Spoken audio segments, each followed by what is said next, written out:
conception of the nation state, which is this, okay? And these are the Prussians or the Germans, okay?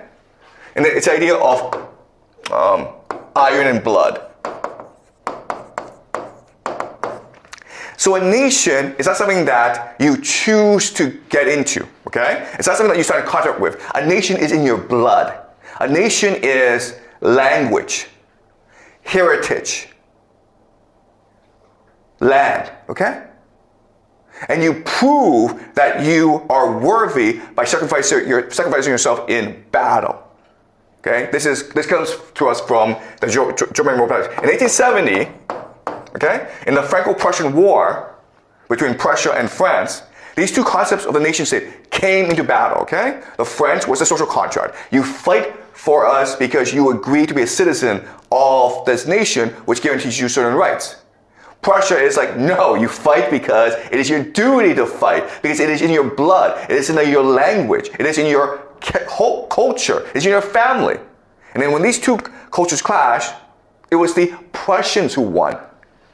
And that created, of course, Germany, okay? So in 1870, the modern nation of Germany was founded by the Prussians when it defeated France in the Franco-Prussian War, all right? So now we go to America. Okay? And America has a different conception of the nation state. Okay? So at this time in history, first of all, America, it's a very small place, 13 colonies. And the colony is controlled by these indigenous people. The French are there, the Spanish are there, okay? But the Americans are very, very ambitious. And they are expanding really, really fast. And Britain, the home country, actually becomes afraid of America. Because at this time, about the 1700s, America has more people, it's wealthier. It's welcoming people from all around Europe. And so Britain tries to limit the expansion of America, okay? It tries to say, you can't cross this certain line, the Appalachian Mountains. And America says, screw you, we're gonna revolt, okay? And this creates the American Revolution. And in 1789, America creates the Constitution, which becomes the highest law in the land. And so at this point in history, the American founding fathers, they look around the world, they know about the British system, they know about the French system. They're trying to grow the country as fast as possible. They have to fight the Spanish, the French, the British, and the indigenous people in their land. They're trying to welcome as many people as possible, okay?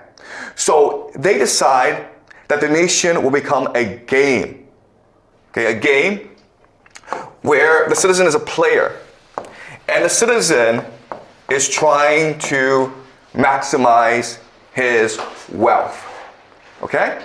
And through this process of maximizing his wealth, trying to get as much wealth as possible, he will be energetic, he will work hard. And this energy will contribute to the overall wealth of the nation, which will allow America to grow very, very fast, okay? That's a plan, all right? So for this to work, they have to construct a game that has three major characteristics, all right? The first is that it has to be open, meaning anyone can come and play, okay? But that just means also limiting the history and the ethnicity of the place, okay? So the concept that America creates is the idea of melting pot.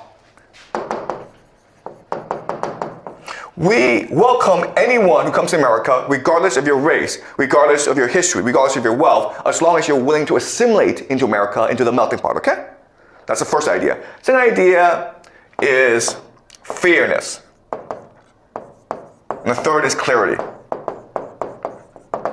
So in other words, people are willing to play a game and work really hard to win this game if, first of all, they can play this game, they're allowed to play this game, they're not discriminated against.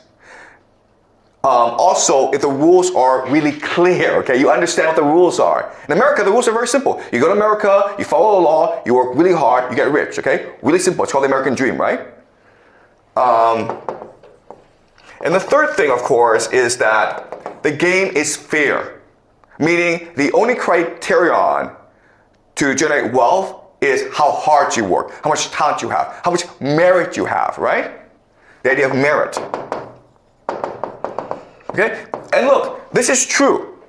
When you go to America, you will discover this. If you work really hard, if you're really talented, if you're really smart, they will respect that, okay? I've been to a lot of countries. I can tell you that in America, this is true. But it's not true in Canada. I grew up in Canada, and they don't really care if you're ambitious. They really don't care if you're smart. They don't care if you work hard. They don't care. They expect you to follow the rules and conform, okay? That's Canada. China, okay? We all know what China is, okay?